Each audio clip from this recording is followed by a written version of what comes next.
I woke up in a daze and found myself staring down the compartment into the faces of half a dozen other passengers.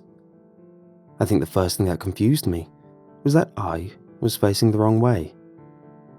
I really don't like facing the other passengers. Creeps the hell out of me. So many weird expressions and strange looks. The other thing that confused me was the fact that I had no recollection of getting on the train. Some kind of short-term memory lapse?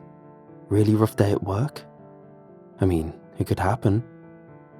I'd be so drained from dealing with asshole customers all day, I just straight up collapsed in my seat the moment I sat down.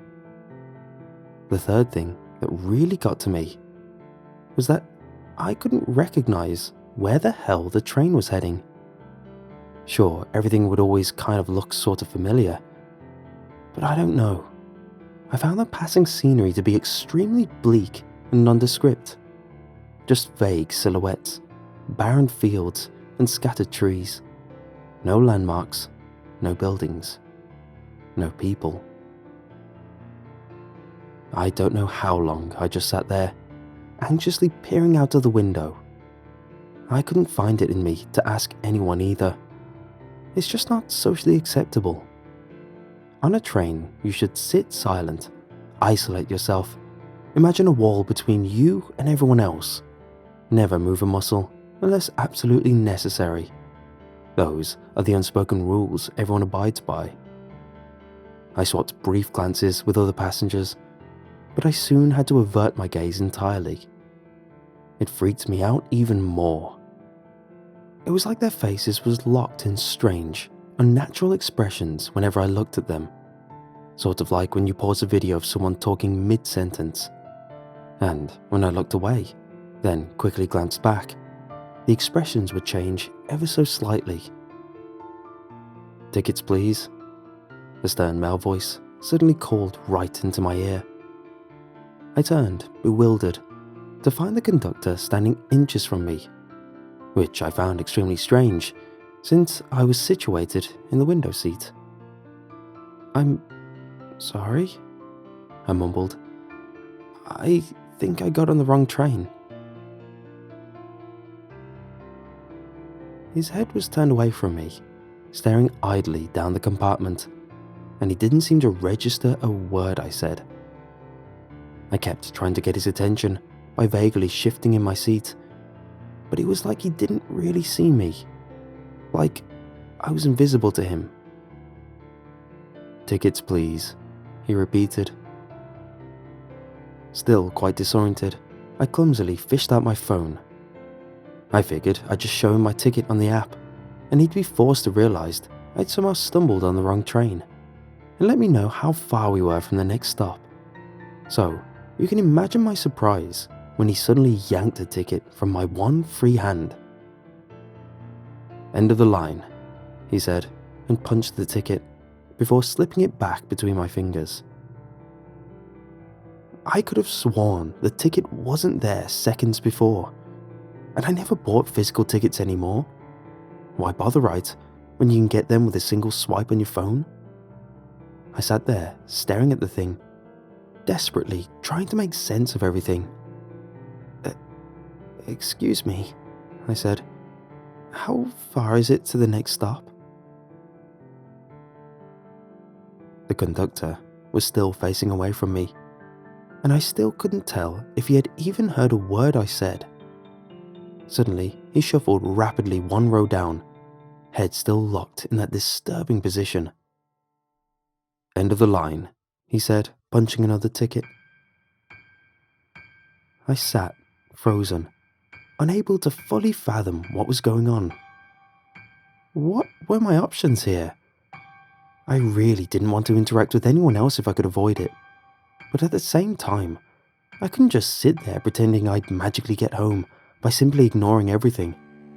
So, after a few deep breaths, I got up from my seat and nervously approached the elderly couple sitting one row down from me. "Sorry to bother you," I said, "but you don't happen to—" I couldn't finish the sentence. My tongue just stopped working. I think I stumbled back in shock, but I can't be sure. Everything is hazy. All I know is that I felt my heart stop. That's the only way to describe the sensation. Like time just came to an abrupt stop, frozen in that terrible moment of realization. They weren't people. None of them were. Everyone in that carriage, everyone except the conductor, they were fake.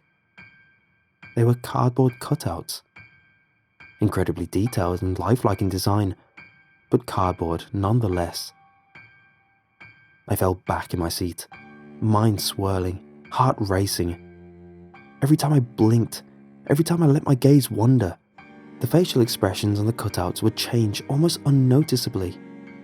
But they were all variations of the same horrible, agonized look. A look of utter dread and horror, of torment and pain. "Tickets, please," the fading voice of the conductor echoed. "End of the line." It was a dream, a hallucination, some vivid mushroom trip. It had to be. It couldn't be real. There was no way it was real. I slapped myself, pinched myself, bit myself. Physical pain is supposed to snap you out of it, right? That's what I've been told anyways. But nothing worked. Nothing changed. I was still sitting in my seat, the bleak scenery passing by eerily, the ever-changing tormented visages of the cardboard cutout passengers haunting my peripheral vision, the monotonous voice of that creepy conductor slithering into my ear canals. I was vividly imagining all the horrible ways this could end, death being the only constant, and I soon realized I couldn't sit idly by anymore. I had to do something, get through to someone, and the only other living person besides myself I'd seen so far was the conductor. I tried everything else, calling, texting, messaging, but nothing worked. Or even worse, everything worked. People just didn't answer me. It was like I'd suddenly become invisible. Not physically, but existentially. I got up from my seat, light-headed and disoriented, edging past my ominous fellow passengers, their unnerving presence raising all manner of questions I had no way of answering. I hesitantly approached the conductor, swallowing deeply as I tried to figure out exactly what to say. "Excuse me," I said, tapping his shoulder gently. I would like to—" "Return to your seat, sir," he interrupted. "Remain seated until we stop. It's for your own safety." He rapidly snatched and punched tickets as he moved swiftly from seat to seat, cardboard cutout to cardboard cutout. He would announce their stops loudly, but it was always the same one. End of the line. "Now, listen here," I said. "I don't know what's going on here, but I can assure you—" "End of the line," he said again, but this time in a darker, more sinister tone. "Remain seated until the end of the line." He turned to face me, and I nearly lost it right then and there. I don't know how I hadn't noticed before.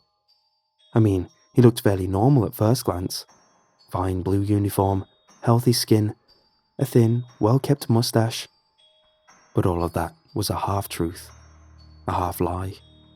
The other half of his face, the part I hadn't seen until that instant, was blank. Just smooth, featureless skin. No bones, no protrusions.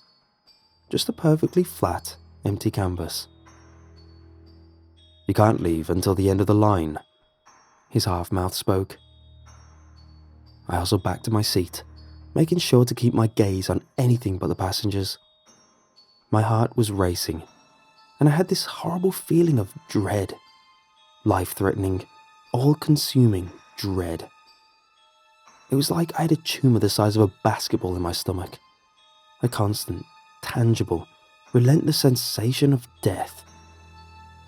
But what could I do? How the hell do you stop a speeding train? There was no way I'd survive jumping out. Even if I had somehow managed to crack open a window, the doors wouldn't budge as long as the train was moving. That much I did know. So, I thought, as I stared directly at the answer, how do I do it? The emergency brakes. It was right there, at the end of the carriage, right next to my seat. I didn't hesitate. For once in my life, I didn't question everything. I just did it. Stood up, grabbed the handle, and pulled it with all my might. I don't know what I was expecting, but it certainly wasn't what happened. I mean, the train stopped, but not gradually. Instantly.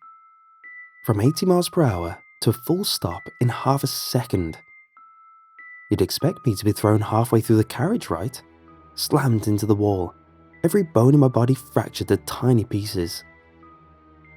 But I wasn't. Didn't even move an inch. Just stood there in wide-eyed shock as the dreary scenery all of a sudden stopped moving. For the second time in my life, I didn't hesitate. Didn't pause to consider my options. Didn't overanalyze. I bolted to the doors, pulled them open with some effort, and got the hell out of there. End of the line. I heard a chilling voice call as my feet hit the frozen ground outside. I consider myself a level-headed individual. I don't really believe in the paranormal. There's always an explanation, some way to rationalize everything. And I've tried. I've tried so hard, but I just can't. I was in the middle of nowhere, slowly backing away from the train. It was cold, freezing, but I hardly even noticed. The conductor was standing in the doorway, his half-faced, hateful demeanor nothing short of terrifying. He stared at me as the train suddenly started moving again, gradually this time. End of the line, he just kept repeating. I don't know what it is, but I haven't felt like myself since that day. Like there's a piece of me missing, like I've lost something, and I'm pretty sure I have. I just don't know what. I stared at the train as it slowly gained speed. It wasn't moving on tracks. In fact, it didn't even have wheels. Just carriages scraping against the frozen ground discordantly, leaving no trace as they slowly passed before me. The creepy cardboard passengers harrying in the window. But there was something else. A new cardboard cutout. My cardboard cutout. I fell to the ground as I saw it. My own horrible, tormented face screaming soundlessly in the window as the last carriage sped past. Eyes bulging, hands clawing at the glass, mouth wide open in a horrible display of fear. Like I said, I know I've lost something. I just wish I knew what.